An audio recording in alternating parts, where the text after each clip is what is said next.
Fala galera!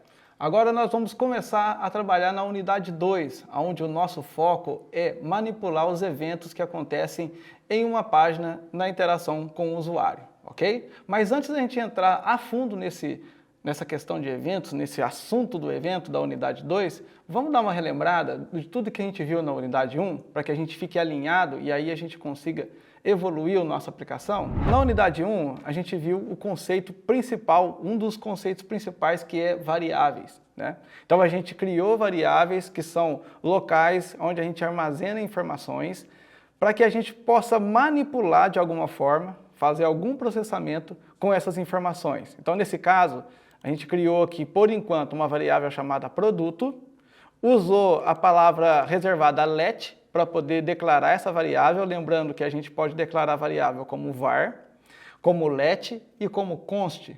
Então, var e let a gente está declarando variáveis, aonde a gente viu que var é uma versão mais antiga do JavaScript e let é uma versão mais atual, que vai nos dar uma série de seguranças e vai garantir que o nosso software não esteja bug por questões de redeclaração de variáveis ou criação de variáveis fora do local. E a const é quando a gente cria constante, ou seja, o valor daquela variável ela não muda. Então o JavaScript não vai deixar que por algum motivo você, por esquecimento ou alguém da sua equipe, troque o valor daquela constante e aí cause erros no seu software. Então essa foi a parte de variáveis. A gente aprendeu também sobre funções. A importância que são criar pequenos blocos de código. E esses blocos de código, eles são interpretados pelo JavaScript, armazenados na memória, para quando você precisar, aí sim o JavaScript executa, né? Quando você mandar o JavaScript executar esse bloco de código, ele vai e executa.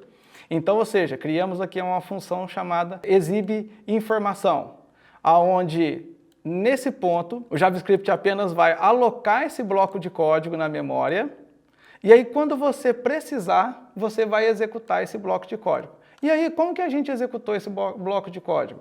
A gente executou vinculando essa função, chamando essa função a uma ação de um botão que a gente criou. Então, a gente criou esse botão temporariamente, chamado de validar informações, para poder executar aquela função que a gente criou, aquele bloco de código específico que a gente criou, ok? Então a gente vinculou a um evento de clique, tá? Que a gente vai abordar bastante nesse tópico agora, nessa unidade 2.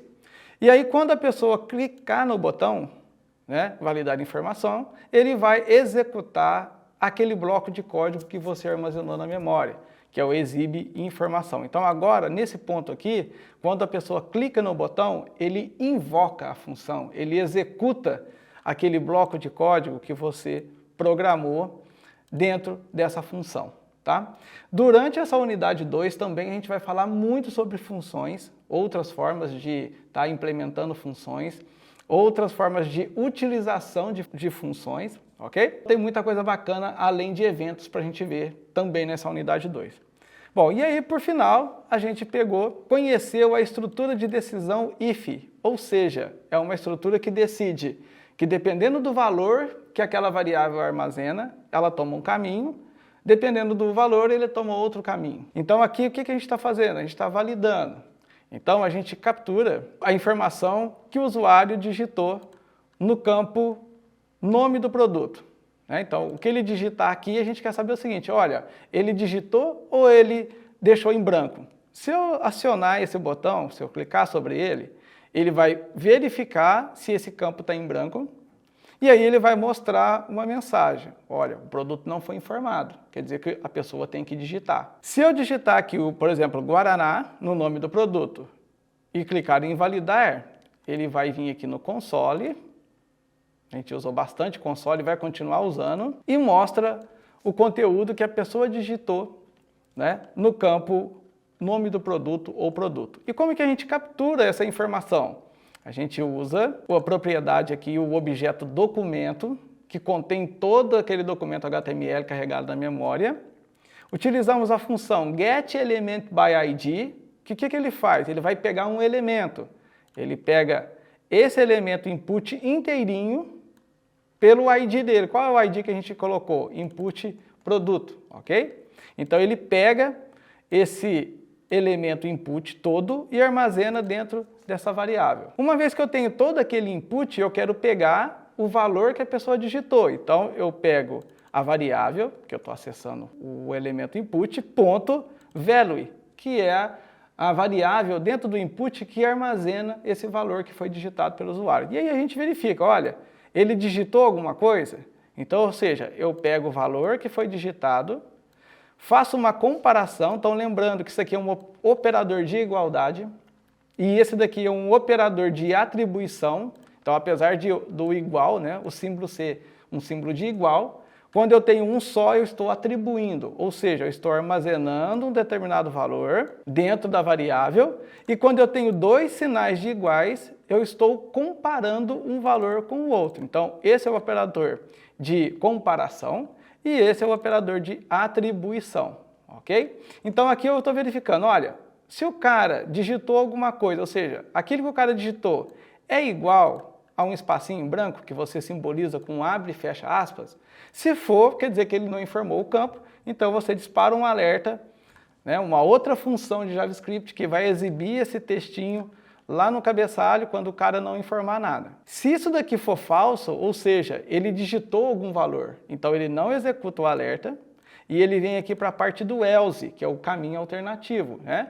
Então ele exibe no console, que é essa parte aqui, né, do nosso navegador, a informação que foi armazenada dentro, que o cara digitou, né, no campo, e foi armazenado dentro da variável produto, e a gente acessa ela pelo value, ok? Então, dando uma repassada rápida, para que a gente possa estar sintonizado no que a gente fez até agora, e aí a gente consiga evoluir falando de eventos. Bom, pessoal, então agora vamos partir para a unidade 2. Vamos começar a nossa unidade 2, que é onde a gente vai tratar, a gente vai abordar a manipulação de eventos, ok? Vamos analisar aqui a nossa aplicação que estamos desenvolvendo, tá? Deixa eu fechar aqui o console. Aqui, o que eu tenho? A parte visual. Eu estou usando o HTML para poder fazer a marcação do conteúdo e o CSS para poder dar uma carinha mais bonitinha, né? Porque, apesar de não estar tão bonito assim, está melhor do que se eu não colocar nada de CSS, ok? Lembrando que o foco nosso é JavaScript e não CSS. Até agora, o que você viu desenvolvendo com HTML e CSS? Que você pode desenvolver uma interface, né? Uma tela bonitinha, caprichada, bacana, mas ela é como se fosse uma foto estática, que você apenas olha, mas você não interage com aquela foto. Por quê? O que falta agora? Falta o JavaScript. Então, ou seja, a gente está agora fechando o trio perfeito, né? Um que complementa o outro, o HTML, que é a linguagem de estruturação, onde a gente marca quais são os conteúdos que devem ser exibidos e o navegador entende como ele deve exibir esse conteúdo. Então a gente está conversando com o navegador. Depois, a gente, utilizando o CSS, a gente aplica o estilo, né? O próprio nome fala, né? O nosso site, a nossa página fica estilosa, fica bonita, fica com uma aparência bem mais agradável.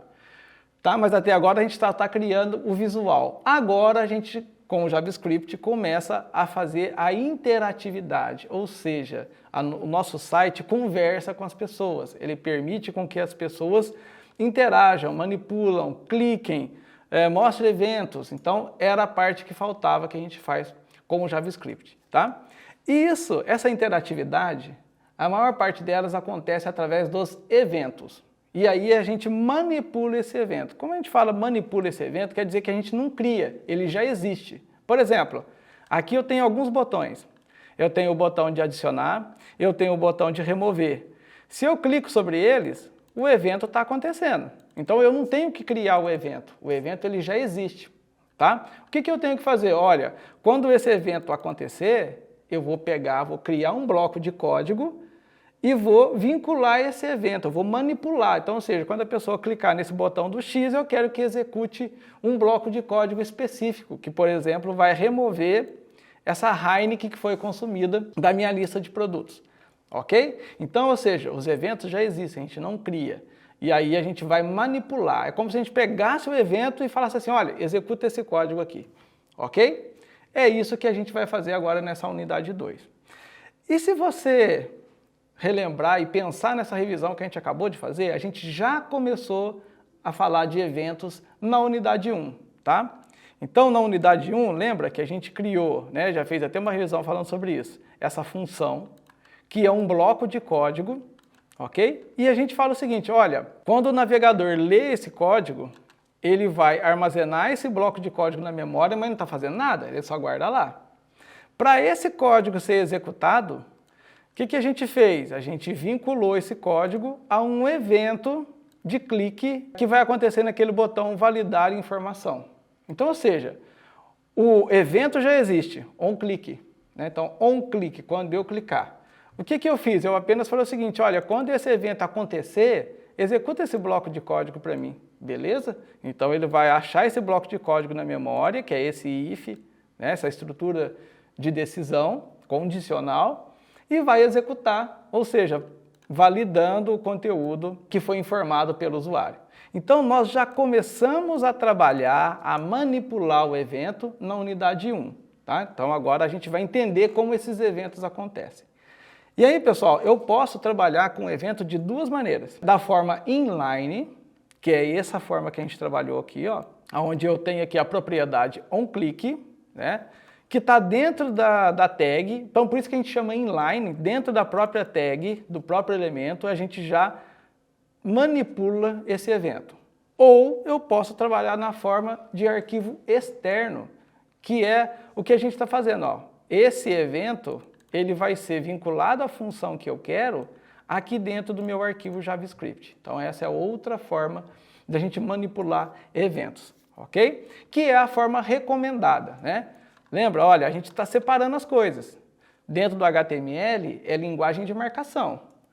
A linguagem CSS, que faz o estilo, a gente cria um arquivo separado para ele, né? E linka ele aqui em cima através de um link, para ele poder aplicar o estilo no CSS. E a nossa lógica de implementação, de execução, que a gente faz com o JavaScript, ele também fica num arquivo externo separado do HTML, ok? Essa forma inline, ela pode ser utilizada, não tem problema, não é uma boa prática de programação, tá? A boa prática de programação é você separar as coisas, HTML no HTML, CSS com CSS e JavaScript com JavaScript. E aí a gente não polui a tag, não polui a informação.